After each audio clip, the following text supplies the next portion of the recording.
So just got the pound and are ready for the next round. So with that being said, make sure you grab your snacks, your drinks, your weed, whatever the case may be, because we're gonna jump right into this episode.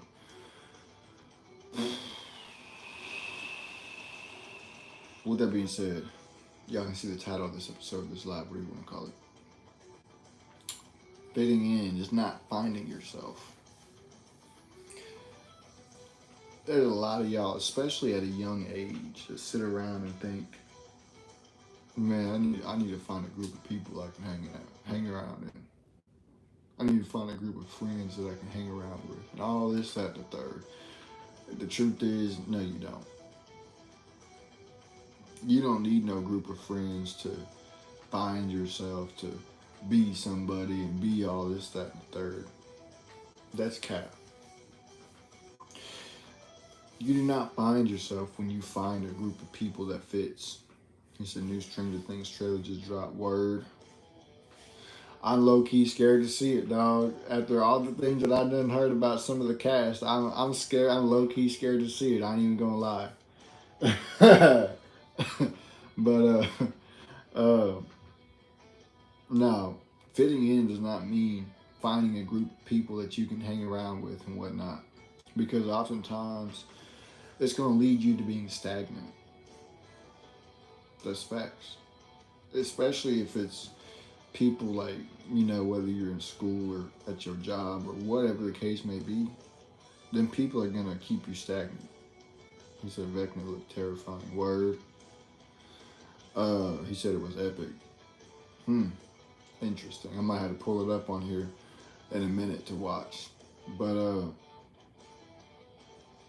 people, normal groups of people and friends or whatnot are gonna end up leaving you stagnant, stuck, not going anywhere in life.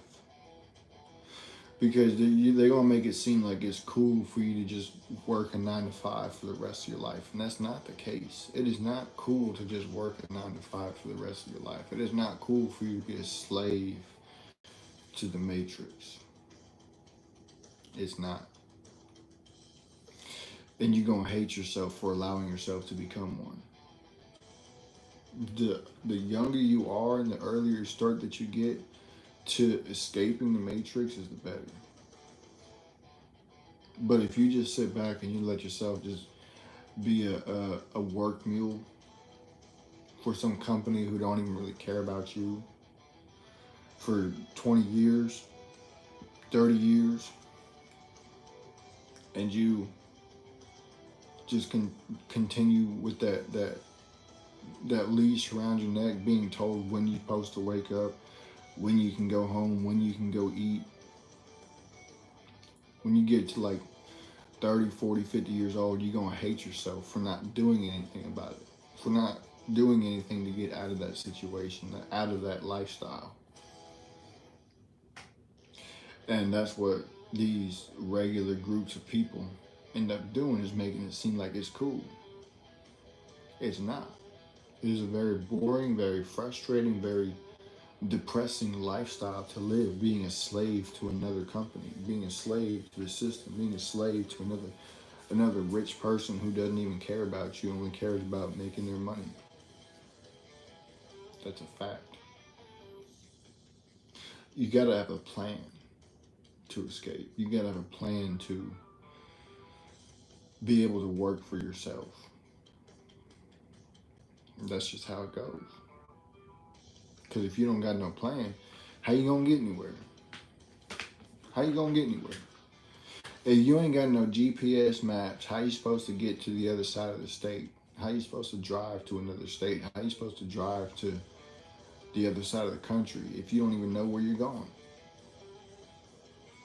That's a fact. Y'all sit around and talk about, oh man, I want to become rich, I want to become this, I want to become that. But number one, you don't have no plan. Number two, even if you do have a plan, you're not doing anything to act on it. And number three, if you do have a plan and you are acting on it, you're not doing enough to act on it. And number four, I just held up three. Number four, if you got a plan and you acting on it, but you ain't acting enough on it, It's because you ain't sacrificing nothing for it. No time, no sleep, no food, maybe sometimes not even a shower. Sometimes that's how it goes whenever it comes to escaping. There's certain things that you're going to have to sacrifice. One night you might have to go without being able to take a shower because work has to get done. And you're going to feel dirty. But guess what? Once you finally get to where you're going, you're going to look back and you are going to appreciate the amount of effort that you put in, the time that you sacrifice, the money, the sleep, the food, the shower. You will appreciate it because you will look back maybe a few years, maybe more than that, to where you were back then compared to where you're at now, and you will appreciate everything that you done, uh, that you sacrificed. That's a fact. So with that being said, let's pull up the Stranger Things trailer. Come out of the phone right here. We're gonna go check it out.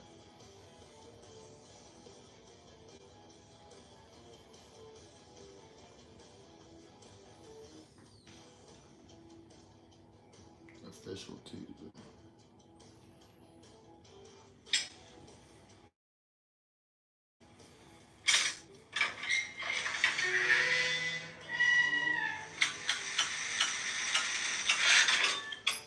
Steve don't look like he's aged a day in all of this downtime between season 4 and 5.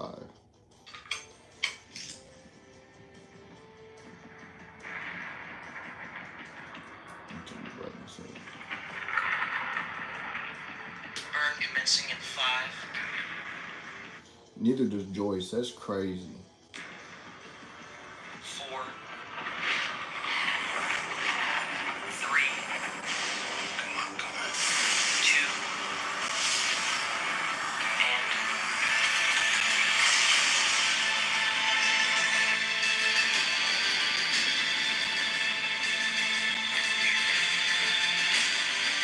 And after what we've been through, just think.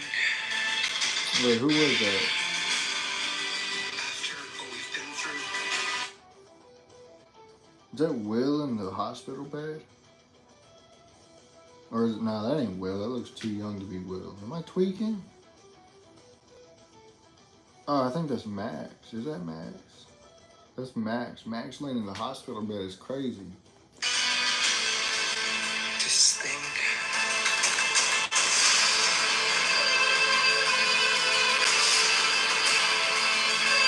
It ties us together forever.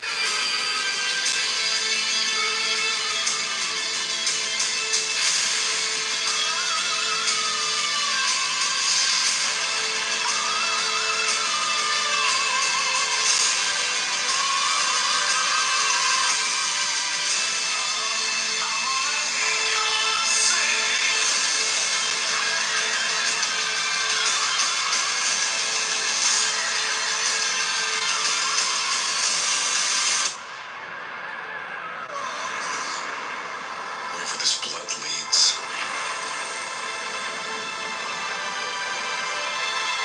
I need you to fight one last time.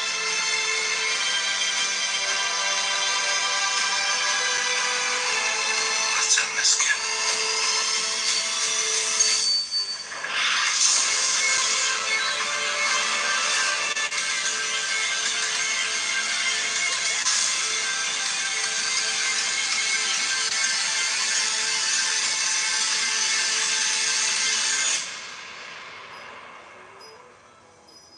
Found you.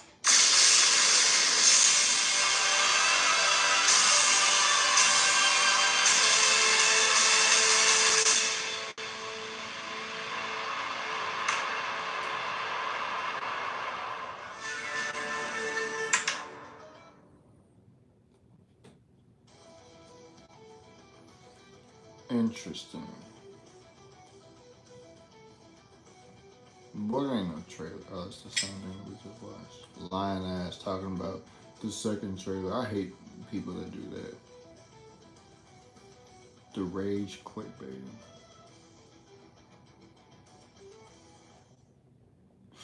It, I don't know, man. I got kind of like mixed feelings, mixed reaction about it. Cause on the one hand, it looks insane. On the other hand, I don't know if it'll hit the same. Now, this is just based off of solely seeing the trailer. It could be different watching when it actually comes out. But I don't know, man. It seems like there's just so much downtime between season 4 and season 5 that it doesn't really click with me anymore like it used to. You know? Does that make sense? Like it doesn't pique my interest like it used to. Like back then, whenever I would think of Stranger Things, I'd be like, man, that's a crazy show. Nowadays, I'm like, oh, Stranger Things, word. And I think I don't know if that's just because of the amount of downtime between season 4 and 5, or if I've just grown past it, or what. But I don't know. Here's to hoping that it'll be crazy. And now I will say this: if I see one homosexual act in this last season, I will not watch the rest of it. That's a fact. So with that being with that being said, make sure y'all share with y'all friends, your families, your mummies, your aunties, your grannies, and everybody else that y'all know. And I'm out. Deuces.